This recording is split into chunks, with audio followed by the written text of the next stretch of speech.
On va revenir tout à l'heure sur justement les freins, sur ce qui fait qu'aujourd'hui, c'est peut-être pas si facile que ça.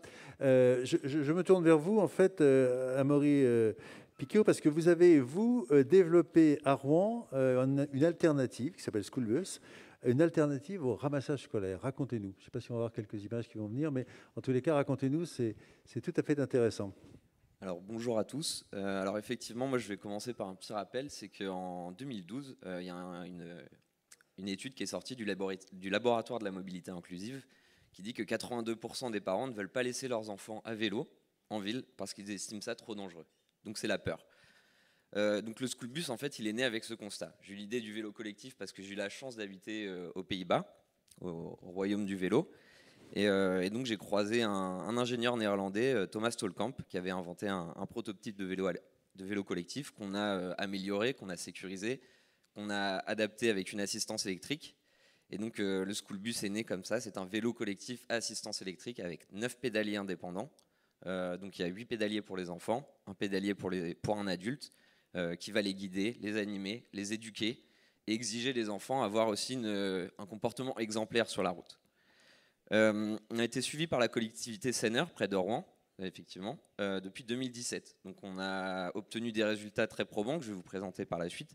Et effectivement, les enfants du coup de 6-12 ans, qui sont notre cible principale du CPO CM2, hein, quand ils sont en conditions réelles sur la route, ils sont très à l'écoute. Nous, on a remarqué que sport et éducation, en même temps, dans un environnement extérieur sécurisé, ça impacte positivement tout l'environnement social, l'éducation et la santé des enfants qui utilisent ce moyen de transport.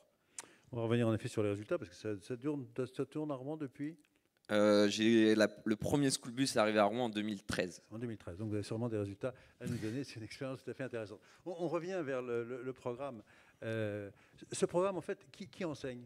Comment ça s'organise dans une école? Je suis une école, je suis un collège, je fais la demande à qui? Et qui va l'organiser? Est-ce que c'est les gens de chez moi? Est-ce qu'il y a des gens spécialisés? Comment concrètement on arrive à mettre en place ce programme qui paraît en effet le début de la bonne histoire?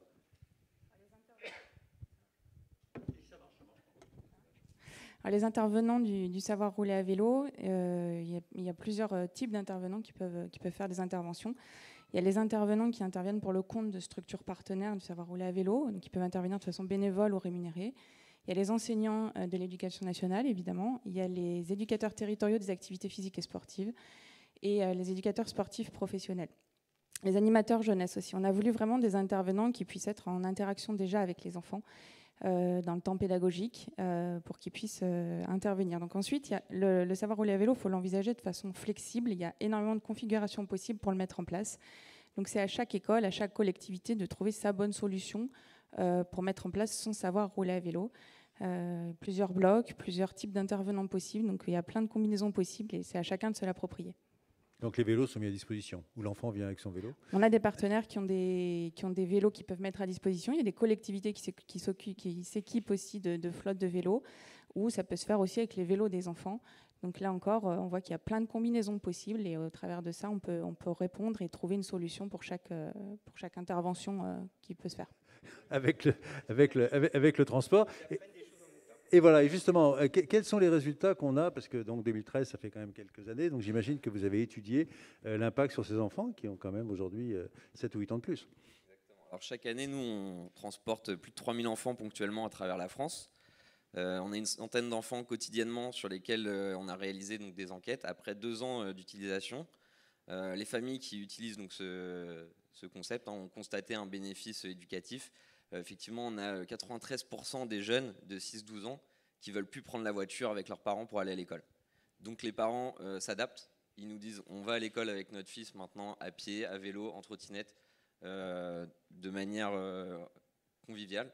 Donc c'est la chose à l'envers. C'est les parents qui, en fin de compte, copient leurs enfants. Exactement. Et c'est vraiment le premier constat qu'on a eu qui nous a impressionné, c'est que les enfants en fait influencent leurs parents très fortement.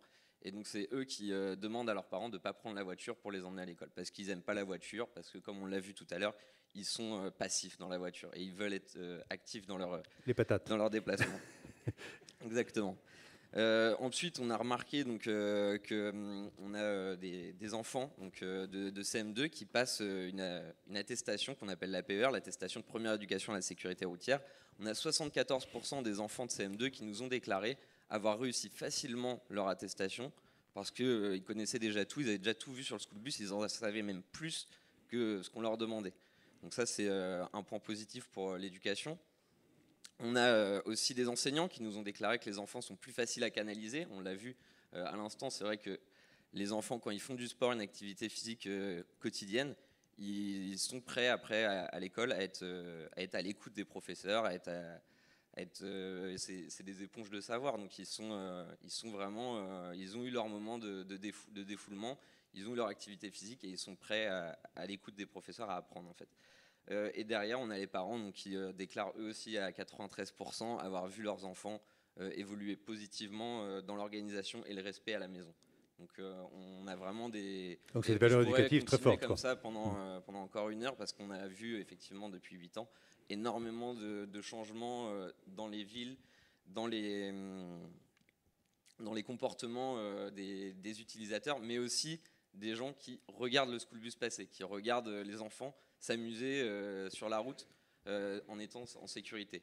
On a aussi un bénéfice sur la santé qui est évident, en fait, comme on le dit, hein, s'habituer à l'activité physique quotidienne, c'est quelque chose de bon pour la santé.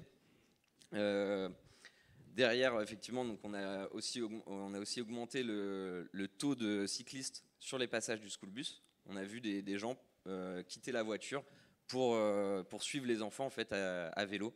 Et ils en ont témoigné en disant que c'est vraiment les enfants qui leur ont donné envie de le faire, parce que quand on voit des enfants sous la pluie à vélo qui s'amusent, on se dit pourquoi pas moi. Est-ce que ça va se diffuser en France, ce genre de choses? Quelles sont les villes concernées à l'heure actuelle? Je crois que vous avez maintenant une société qui s'appelle Vélicool et qui est en train d'organiser. On a créé Schoolbus en 2012. Moi, j'avais 22 ans quand j'ai créé Schoolbus. J'étais avec des amis, on a eu des divergences notamment sur le modèle économique. Donc moi, aujourd'hui, l'expérience Schoolbus s'est terminée il y a 1 mois et demi. J'ai travaillé donc sur l'évolution du modèle économique et je crée une nouvelle structure qui s'appelle Vélicool pour répondre à la demande des collectivités, sachant que en fait, c'est un gain économique pour les villes et les collectivités, parce que je vais comparer quand même un Schoolbus à une voiture, donc c'est 7 personnes en plus, donc un school bus c'est 7 voitures en moins sur la route en moyenne. Ensuite, un car scolaire qui coûte cher, donc il y a 48 places en moyenne. Pour l'équivalent en nombre de places, on va prendre 6 school bus, ça va être 12 tonnes le car scolaire, 1 tonne 2 les 6 school bus. Donc les infrastructures évidemment sont moins touchées, le coût il est 2 fois moins cher, on va être à 800 € en moyenne la journée sur un car scolaire, contre 450 € pour 6 school bus. Donc là-dessus, c'est que oui, non, c'est séduisant, hein, c'est vrai. Voilà, on va faire réagir Madame la Ministre, vous voulez intervenir? Non, je voulais préciser aussi, à côté des propos de Virginie, ce que le gouvernement met en place en termes de financement aussi pour toutes ces actions.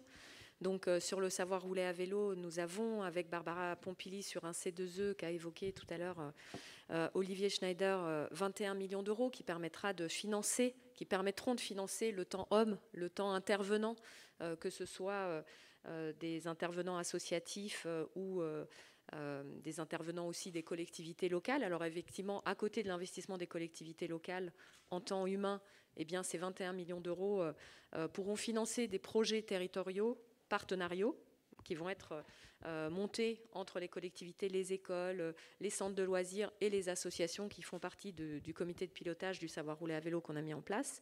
Depuis que nous avons fusionné avec le ministère de l'Éducation nationale, comprend tous les apprentissages. Et là, on a toute une opération qui s'appelle Mon patrimoine à vélo, qu'on a lancée dans le cadre de vacances apprenantes cet été. On peut proposer une colo à vélo, qu'on soit un centre de loisirs, une collectivité, une association sportive, une famille qui veut se lancer là-dedans, avec des financements de l'État. Pareil, on a le J'apprends à nager pendant les vacances scolaires, où on peut, sur le temps d'une semaine, proposer un mode de garde aux enfants sportifs. Et on veut que ça se développe. Ce n'est pas un gros mot que de dire quand on fait du sport, on propose aussi un mode de garde aux familles. Au contraire, je pense qu'il faut l'encourager pour rentrer par toutes les portes possibles dans la vie des gens.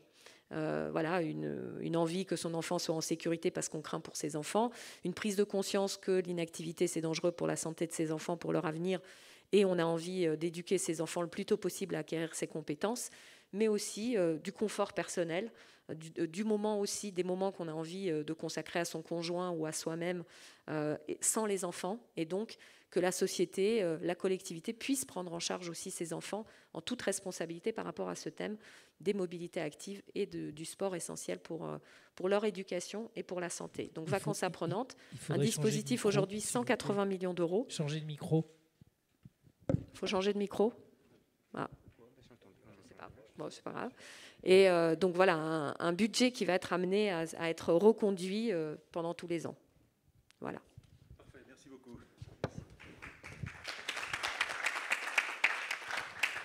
Alors, on termine notre petit tour de table, comme on l'a dit tout à l'heure. Petit tour de table sur la baguette magique. Qu'est-ce qu'on peut faire avec une baguette magique? On commence donc par Amaury. Alors moi, comme je vous l'ai dit, j'ai monté une structure qui s'appelle Vélicool. Donc je suis actuellement à la recherche de partenaires. Un soutien de l'État, ça permettrait d'accélérer la mise en place du concept pour une mise sur le marché national et international afin de faire rayonner le vélo collectif au-delà des réseaux sociaux et de la France, parce qu'on a déjà été visualisé et relayé par plus de 300 millions de personnes sur les réseaux sociaux. Et avec ma baguette magique, je voudrais que tous les enfants qui ont entre 6 et 12 ans, donc du CP au CM2, aient accès à au moins 15 heures de vélo collectif durant leur scolarité, en créant en fait un nouveau service de mobilité avec le vélo collectif. Tout le monde, parce que ça doit avoir été la même chose pour vous. Merci beaucoup. Voilà, merci. Exactement. Bravo. Une demande et 2 messages. La demande, c'est pour Madame Roxana Maracineanu qui nous a quittés. Mais en fait, elle est encore là? Voilà, justement, je compte sur vous. Parce qu'en fait, tout à l'heure, vous disiez avec Stéphane, c'est quoi le rôle des sportifs de haut niveau? Moi, ça fait peut-être 1 an et demi que je tanne Kylian Mbappé, voilà, le footballeur si connu, de se mettre en scène sur le vélo. Parce que je suis sûr que le jour où lui il va se mettre sur un vélo, il va tweeter cette image, il y aura 5 millions de cyclistes en plus en France. Donc peut-être, moi j'y arrive pas, voilà, avec Twitter et tout, j'y arrive pas, mais peut-être qu'elle va y arriver en lui proposant. Ça sera un bon investissement, je pense. Deuxième message, c'était aussi avec Stéphane, vous discutiez de la mobilité douce. Voilà, je pense que c'est un terme à éviter, à titre personnel. Pourquoi?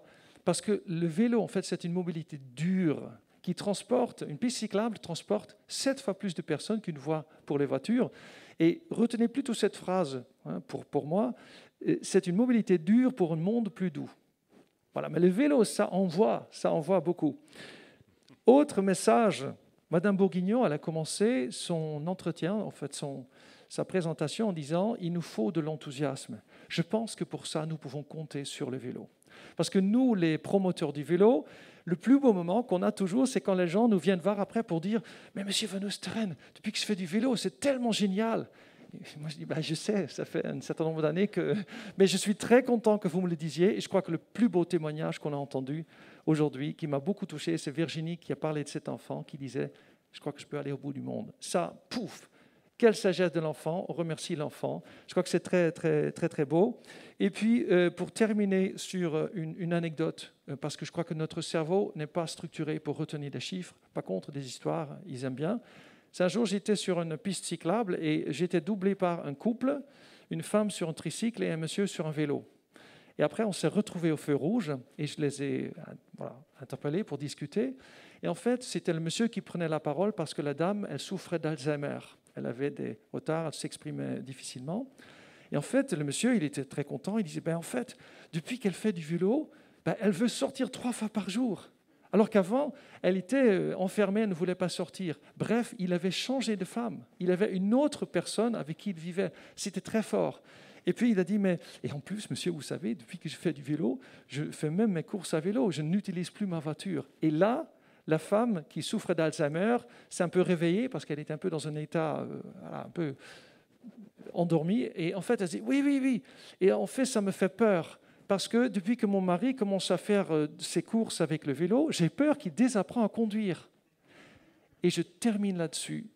Je pense que cette peur-là, c'est exactement la peur que nous avons tous de changer de monde. Et nous sommes en train d'apprendre à oser, à faire ce saut dans le nouveau monde, de la proximité, de la liberté et aussi de l'urbanisme de la santé dont parlait Laurent Chambaud. J'ai trouvé ça très intéressant. C'est très complexe. Faisons ce saut ensemble. Merci à vous toutes et à vous tous pour vos contributions respectives. Et allons-y, vivement la France cyclable. Merci beaucoup. Merci à tous. Merci de nous avoir accompagnés. Merci à ceux qui étaient en Zoom ou en réseaux sociaux. Merci d'être restés jusqu'à la fin avec nous. Et passez une belle après-midi. Au revoir à tous et reprenez votre vélo en partant, s'il vous plaît.